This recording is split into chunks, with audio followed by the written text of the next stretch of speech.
What's going on, everybody? Hope you're all having a fantastic day today.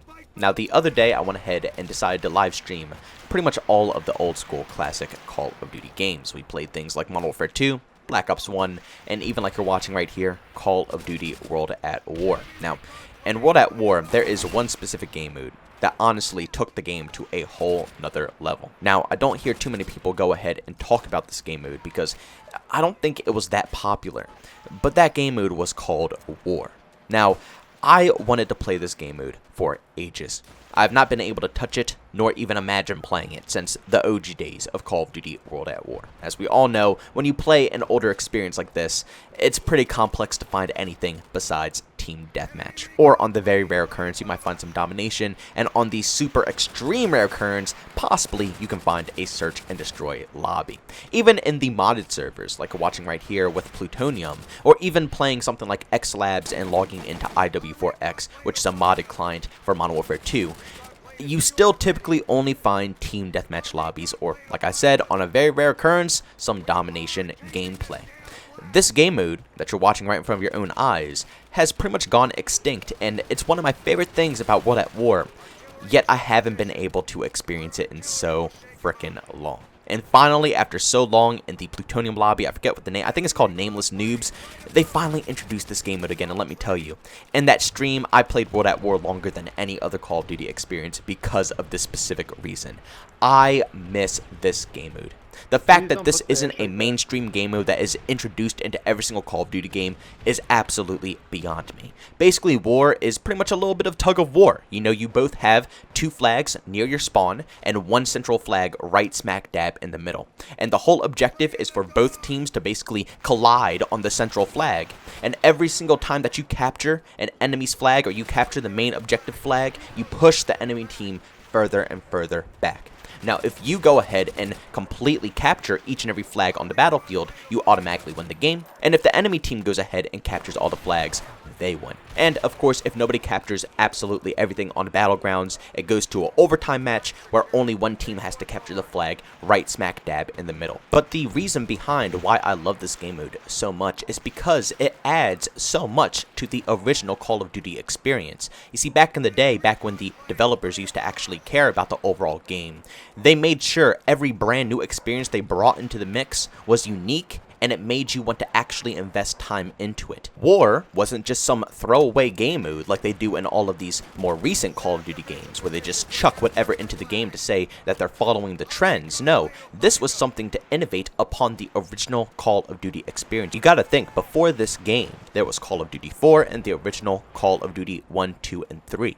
And in those games, the most that you could really experience is matches like Team Deathmatch, Domination, Capture the Flag. Those were the traditional OG game moves. War was able to give you almost a Battlefield type experience within Call of Duty World at War without taking it to the next level like you see nowadays with Modern Warfare 2019, where they have ground war on these massive, huge scaled maps, which, don't get me wrong, it's still kind of cool. I enjoy that they actually, stepped out of their comfort zone and did that.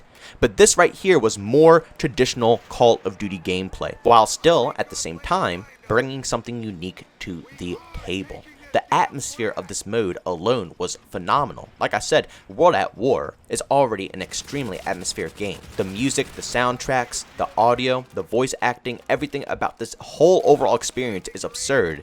And then War takes it to a whole different level, adding additional soundtrack audio, adding additional chants, and additional voice acting. I mean, they took everything that was already outstanding about the base game and then times it by 10 for a random brand new game mode experience that they didn't even know was going to turn out good. This is back when the COD devs went above and beyond, even when they didn't know the experience was going to pop off. Even if they didn't know if it was going to be popular, they still went above and beyond to make sure that they're still proud of their overall work. But what really shocks me about this whole scenario here is how much disrespect this game mode truly gets by the core developers. It doesn't matter who they are. Infinity Ward, Sledgehammer Games, or even Treyarch, the creators of this game mode, the amount of disrespect they showed to it just blows my mind. For something that was so creative and so fun and so intense, there is not a singular game mode out there, Domination, TDM, hard point, whatever you could possibly bring up, capture the flag, no game mode is more intense and more, down to the wire than a war. You can push and defend for ages, and every last second will feel just as intense as the previous. Yet, they show so much disrespect by never introducing it back into the franchise. Now, I can't say it has never been introduced back into the franchise, because going all the way up to current date, I mean skipping tons and tons and tons of years between World at War and the next game, Sledgehammer Games decided to revive the name War with Call of Duty World War II.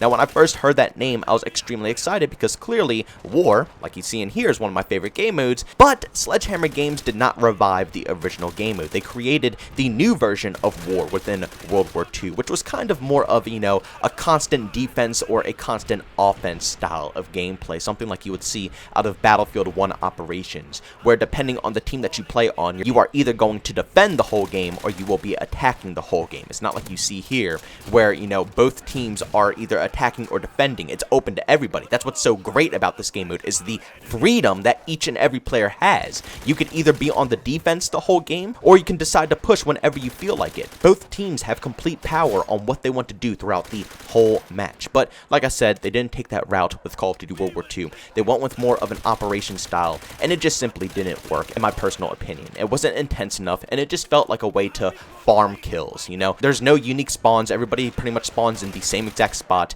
You learn the best, ways to hold an angle, and you'll be able to farm up as many kills as you possibly want. It doesn't count towards your stats, and of course, in this war game mode, it's all brand new spanking maps that are custom made for this experience, instead of just playing on the original 6v6 maps in rotation. Now, a little bit later, Black Ops Cold War came out, and I was beyond excited because guess what? Treyarch finally brought back the official version of War that you see right here. But here we go with more problems. Instead of putting that official War game mode in the 6v6 rotation, they only put it in Combined Arms. Now, Combined Arms in Black Ops Cold War is basically the ground war from Modern Warfare 2019. They are, more specially designed maps, even though they are the base 6v6 maps, but some of them have been expanded upon to fit a higher player count, and some are just stupidly large to begin with, even when it comes to 6v6 gameplay. So they just go ahead and put them in Combined Arms. Now, the problem that I have here with adding in War into that experience is that, I'm going to be real, it just doesn't fit. Combined Arms was a much worse version than Ground War. If they're going to do a Ground War, they should have done exactly what they did with MW 2019. And if they're going to have a Ground War like they wanted to do with Combined Arms, do what they do in Vanguard and have combat pacing. Allow 10v10s, allow 15 vs 15s, allow regular 6v6s, but put all of those player counts on the original Call of Duty styled maps, and then go on and make a Ground War with the large scale maps, high player count, all of the above. But putting this outstanding game mode in an already flawed version of, a makeup version of Ground War, trying to be reintroduced within Cold War as Combat Arms, horrifying decision. But putting this fantastic game mode into there was bad, and then also not introducing it into 6v6. This game mode would have played fantastic on all of the core base maps when it came to Black Ops Cold War. But of course, they can't show this game mode any respect. I'm sitting here on Plutonium playing a Ground War version of this game mode. You gotta think, back in the day, this was 6v6. You hop into a game of war, you're doing 6v6, and it played fantastic. I don't understand why they can't incorporate it into the more recent Call of Duty games. It makes no logical sense. And every time they do incorporate it, they do it so poorly that it just gives it an even worse rep than it already had back in the day. Like I said, this game mode was already not loved enough back in its prime. They're only doing it dirtier and dirtier every time they try to re-implement it into the franchise. But ladies and gentlemen, do me a massive favor and go down in the comment section and leave your opinions about this game mode down below. If you ever tried this game mode back in World at War, and also if you think this game mode looks cool. You never tried it before, but just by watching the gameplay, if you think it looks cool, if you think it looks bad, give me your personal opinions down below. I really did enjoy this back in its prime. It's a game mode that, like I said, it's just really intense. It's back and forth action. 1 second you could be completely behind and have one more flag left until the enemy team wins, and then out of nowhere you completely push the enemy forces back and you're about to completely cap them out. The possibilities are endless, and also the playstyles are endless within this game mode. It suits all. If you want to be aggressive, you can be aggro, you can be right on the front line. If you want to be a little bit more campy, a little bit more slow, you can easily play defense, play a little bit further away from the flag, but still play some solid defense. If you want to be active and silent, you can flank 24/7. The spawn system within this game mode is 10 times better than the spawn system within any of the other game modes in the game. Domination, TDM, Hardpoint, it's way better within War. Everything about this mode just is so immersive and so exciting. I really hope one day that any development team, I don't care who it is, Infinity Ward, Sledgehammer, Treyarch, whoever wants to put it to the table, I hope one of you guys will bring it back to the traditional 6v6 style modes and just allow the community to finally try it out again without having to go into combat pacing or combined arms. Sorry, combined arms, not combat pacing. Jesus. There's so much crap in Call of Duty nowadays, man. Or having to go into, you know, War and World War II and play a version that's not even the same as World at War.